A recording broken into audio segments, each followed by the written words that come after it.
di dalam berbahaya. Oke, saudari Linda itu kita dari berbahaya. Oke, baik, terima kasih. Ada yang lagi? Saudari Ayu? Ya. Oke, benar sekali semuanya. Nah, ancaman secara umum merupakan segala bentuk perbuatan yang menimbulkan akibat sebab baik secara langsung ataupun tidak. Lalu, ancaman ini bagi integrasi nasional tersebut bisa datang dari luar negeri, dalam negeri, dari berbagai dimensi kehidupan. Dan ancaman tersebut biasanya berupa ancaman militer dan ancaman militer. Ada berapa tadi? Dua. Apa tadi? Ancaman militer, ancaman non-militer. Ya, baik, terima kasih. Ancaman militer dan non-militer. Nah, ancaman militer ini ada 4. Yang pertama adalah teroris. Teroris merupakan perbuatan ancaman kekerasan yang membuat orang lain cemas. Contohnya, salah satu oknum berlari di dalam pasar dengan berpakaian tertutup membawa sebuah tas berisi tulisan bom. Yang lain panik apa enggak? Panik kan? Dan itu merupakan salah satu perbuatan ancaman yang dari bidang teroris. Dan contoh nyatanya terjadi pada tahun 2002, tepatnya di tanggal 2 Oktober, terjadinya teroris bom Bali.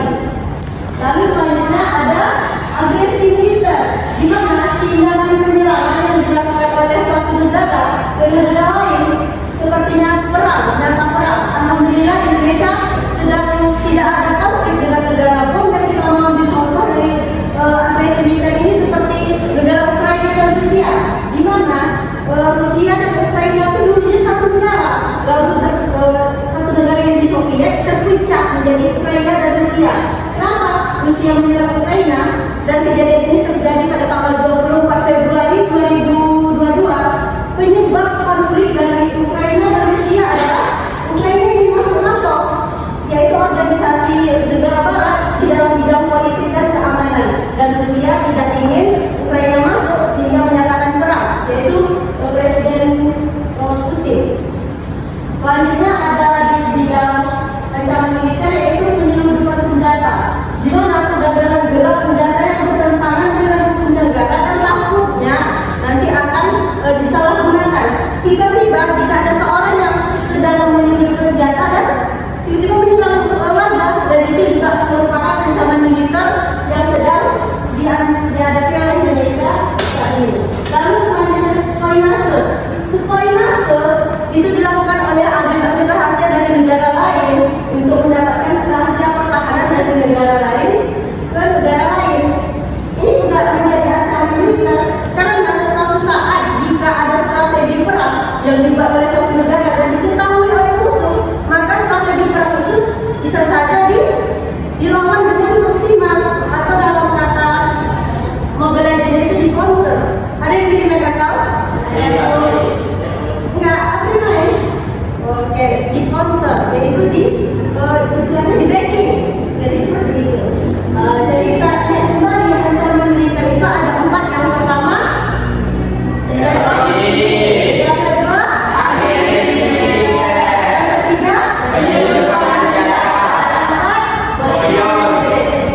apa tadi?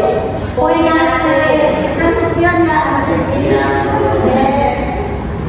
Selanjutnya ancaman yang militer. Yang pertama itu ideologi. Di dalam bidang ideologi, ada yang tahu kejadian apa?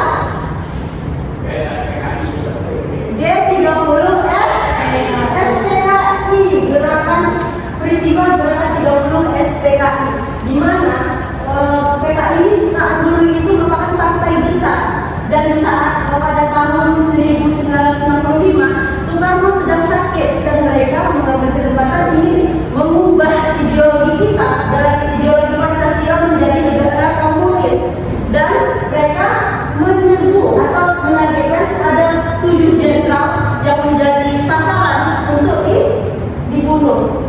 Dan dari 7 tersebut hanya ada 1 yang selamat, yaitu Jenderal Abdul Haris Nasution.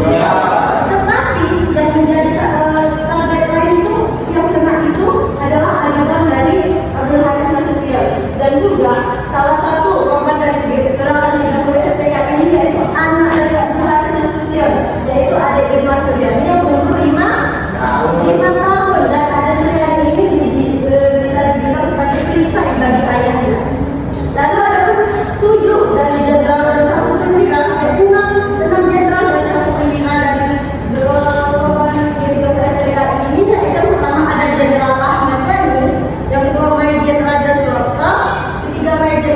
Suci Purnama Haryono. Selanjutnya ada Majen Siswono Parman dan Brigadir Jenderal Donar Isa Panjaitan, dan terakhir perwira dari Abdul Haris Nasution, yaitu Letuker Andreas Tender. Selanjutnya di bidang politik, ada yang tahu gemar di bidang politik itu gemar apa nak? Yes, Andi. Suami Sandra, yaitu pengusaha Amuntima yang melakukan korupsi sebanyak 271 triliun, dan ini terjadi pada tahun ini, tahun 2024, dan dia bernama Harun Syahid Mos. Hal yang tidak nominal, yang tidak sedikit, 271 triliun sangat banyak. Jangankan itu, 1 juta itu juga udah wow, sangat wow. Dan ini jangan sampai Anda semuanya korupsi. Jangankan korupsi, seandainya Anda semua memiliki hutang dengan Tuhan, silakan dibayar. Suatu saat di akhirat akan ditagih dan dipertanggungjawabkan. Hal sebesar biji zaram itu kecil kan? Itu aja sedangkan dipertanggungjawabkan besok di akhirat, apalagi yang 271 triliun ini. Yang selanjutnya di bidang ekonomi, yaitu inflasi, naiknya harga barang dan jasa. Kan kita sama-sama tahu setiap tahun, setiap perkembangan zaman itu harga barang akan naik, harga jasa juga naik.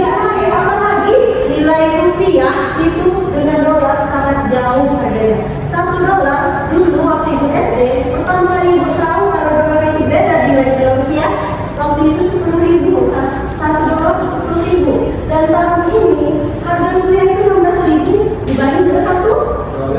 Dan juga itu merupakan ancaman di bidang ekonomi di Indonesia. Selanjutnya pertahanan dan keamanan, contohnya OPM yang berdiri sejak 1965, tepatnya di bulan Desember, yaitu konflik KKB dan OPM. Apa itu OPM? Kalau KKB? Kelompok kriminal bersenjata. Ada yang tahu perbedaan KKB dan OPM? Tidak tahu? Oke. OPM ini merupakan organisasi dan ingin Papua itu merdeka. Sedangkan KKB ini, kelompok kriminal senjata, bisa dibilang KKB ini merupakan polisi TNI-nya dari OPM. Jadi adanya OPM dulu baru KKB. Dan sampai saat ini kita tidak menyentuh akar masalah kalau di Papua itu apa sih mereka pengen merdeka gitu, sehingga tentara kita, negara kita mengirim tentara kita untuk menjaga keamanan di sana. Selanjutnya ada sosial budaya, contohnya diskriminasi suku dan ras. Oke, terima kasih atas perhatiannya.